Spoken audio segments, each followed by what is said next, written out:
Welcome to the Deep Dive. Today we're tackling something pretty foundational. We want to give you a shortcut, really, into the supernatural worldview that's right there in the earliest biblical texts.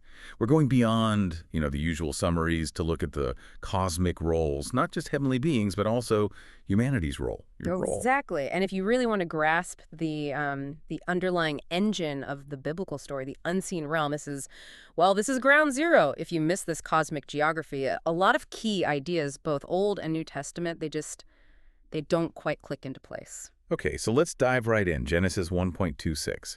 This has always struck me as a really key puzzle. God says, "Let us make humankind in our image." Who is this us? Why the plural? Yeah, that's the immediate question, isn't it? Most people jump straight to the Trinity. And look, the Trinity is vital theology developed later, but it's probably not what the original author consciously meant right there, based on the Hebrew and the historical context. What scholars generally agree on now is that God is addressing his divine council, his heavenly host. The divine counsel. But hang on, if God is all-powerful, why does he need a council? Why is he talking to them before creating humans? Doesn't that kind of limit him? That's a really important question, but it actually clarifies God's supreme authority. It doesn't diminish it. See, in the ancient Near East, it was standard for a high king, the supreme God, to have a council of lesser divine beings, a pantheon, basically. The biblical writers use that familiar structure, but they radically redefined it. Yahweh, the God of Israel, is utterly supreme over his council. So Genesis 1.26, it's God addressing his heavenly court. Not asking permission, He's announcing the plan. He's assigning status to this new creation, humanity, to his cosmic administrators. So it's like a royal decree. Yeah. To his heavenly court. And the main point of this announcement is? It's about establishing status, shared representational status. This is really crucial. The image of God isn't mainly about qualities we have, like reason or morality. Those are important. They enable the status. But the core idea, it's a job description. It's delegated authority. Okay, help me clarify that. Status versus quality. Intelligence seems like a quality that's part of the image. It is, but think of it like this. An ambassador possesses intelligence and skill, right? Those are qualities. But it's the official credentials, the status, that lets them represent their country. Both the heavenly host and humans are given that kind of status. They are imagers of God, representing him, administering his creation. The council gets the spiritual realm. Humans were given the earth. That was the original plan. Wow, okay. That really shifts the perspective on why humanity is here. We're meant to be God's representatives on earth, like governors. So this council, they must appear elsewhere in the Old Testament then. What terms are used? No, absolutely. They're all over the place once you know what to look for. The texts call them holy ones, the assembly of the holy ones, the congregation. Psalm 89 is a great example. Also, sons of God. It's clear they're an organized body, God's heavenly administration. Psalm 89 even parallels heavens with the assembly of the holy ones. Right. Now, this is where it gets really interesting for understanding, the spiritual backdrop of the world. We need to talk about what happened after Babel, the Tower of Babel. This sets up the cosmic geography, the conflict zone. Yes, this is the Deuteronomy 32 worldview. It's absolutely foundational. You can't really understand the rest of the Bible without it.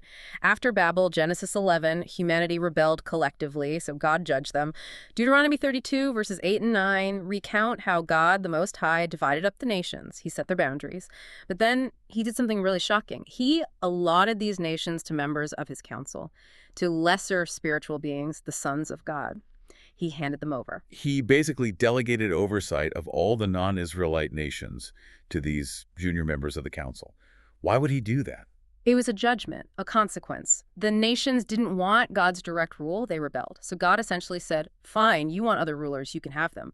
He withdrew his direct governance. Crucially, though, he kept one nation for himself, Israel.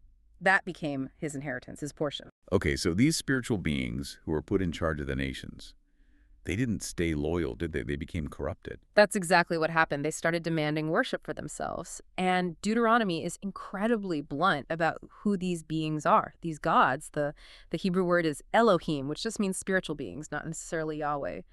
Well, they're also called the host of heaven. And then, really critically, they're called Sheddim. Sheddim, I know that word. It's usually translated as demons, right? It is. Deuteronomy 32.17 says the Israelites later sacrificed to Sheddim demons that were no gods.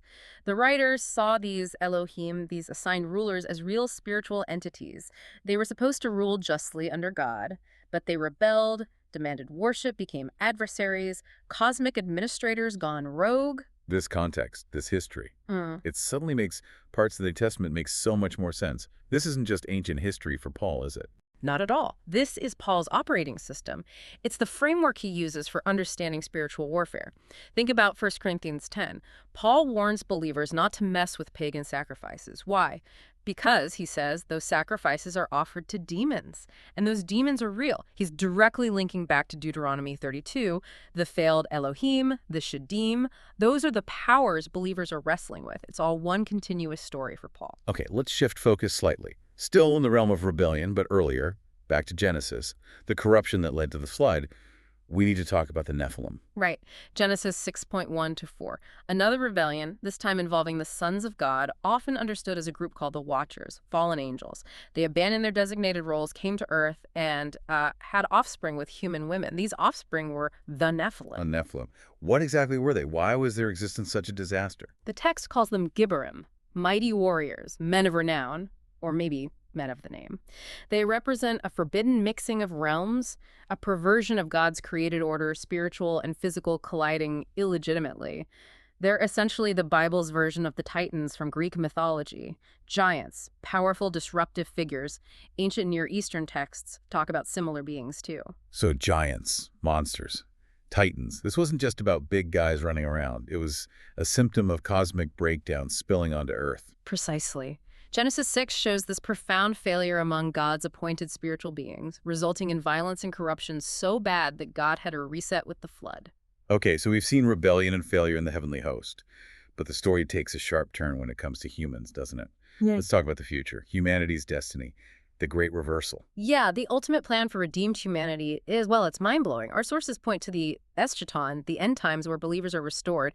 We get glorified bodies like Adam and Eve before the fall.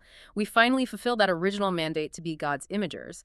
But it's actually more than just restoration. More. How so? The New Testament seems to suggest we get elevated, maybe even higher than the original plan, higher than the loyal angels. That's the absolutely stunning part. Our future involves authority and rulership that directly reverses the failures of the fallen host. Revelation 3.21 says believers will reign with Christ on his throne. That's already huge. But then Paul, in 1 Corinthians 6.3, drops this bombshell: believers will judge angels. Judge angels. That sounds incredible, almost unbelievable to modern ears. We tend to think of angels as way above us. Why would humans judge them? Because it shows the ultimate vindication of God's plan and his justice. Those who failed in their delegated authority, the corrupt rulers of the nations, the watchers who fell, they will be held accountable. And who holds them accountable? Redeemed humans. Those who, through Christ, did fulfill their role as God's representatives. It's this complete reversal. Humans, once subject to these fallen powers, are ultimately elevated above them in authority. Okay, so this ultimate destiny, this cosmic ruling status for humans, how does the New Testament tie this all back to Jesus? How does Paul connect the dots? Paul is working entirely inside this cosmic drama. You have to read the Old Testament like you did a storied reading. Look for the recurring themes: sonship, the promised seed, and especially star language. Stars in the ancient world consistently symbolize divine beings, rulers. It's all about covenant fulfillment, culminating in the Messiah. Star language. That brings us back to Abraham, doesn't it? Genesis 15.5. God promises his descendants will be like the stars. How is that usually understood? Yeah, for centuries, the main interpretation was quantitative, just sheer numbers. Abraham would have countless descendants, like the stars you can't count. But there was another layer, an older qualitative interpretation found in early Jewish traditions, which our sources highlight. Qualitative, meaning not just many, but like the stars in their nature transformation. Exactly that. The promise wasn't just about population. It hinted at a transformation into the likeness of the stars. This ties into what scholars call angelomorphic traditions, becoming like the angels, or rather, like the loyal sons of God, the heavenly host. Since stars often represent these beings, being like the stars meant inheriting their status, incorruptible, glorious, ruling beings. So Abraham was promised descendants who would eventually gain cosmic authority. Wow, that's the deeper implication. It connects to inheriting the cosmos, exercising authority, resurrection, glorification. It aligns perfectly with that destiny we just talked about, reigning with Christ, judging angels. It's all part of the same package deal promised way back then. Which means Paul, when he's quoting the Old Testament in Romans or Corinthians, using this imagery, he's not making stuff up. He's tapping into existing Jewish hopes. Absolutely. He's not departing from Judaism. He's arguing that Jesus is the fulfillment of Judaism's deepest cosmic hopes. Jesus is the ultimate son, the true seed, the perfect imager. He's the one who bridges heaven and earth and makes it possible for us to finally step into that promised cosmic inheritance. Okay, let's try to synthesize this deep dive. The big takeaway seems to be you really can't grasp the Bible's core message without understanding the supernatural framework, the divine counsel, the rebellion, humanity's incredible future role. Hmm. It's not optional background stuff. It is the story. Right. And remembering that the image of God is about representational status, about authority, God's plan is for redeemed humanity to fully step into that role, elevated even above the original council structure in a sense. So here's something for you, the listener, to think about. If being God's imager now means representing his authority, and your ultimate destiny is to rule and judge alongside Christ, how does seeing yourself through that lens as a future cosmic ruler, destined to judge fallen powers, change how you act today? How you use your influence, speak, make choices? What does carrying that future weight mean for your life right now?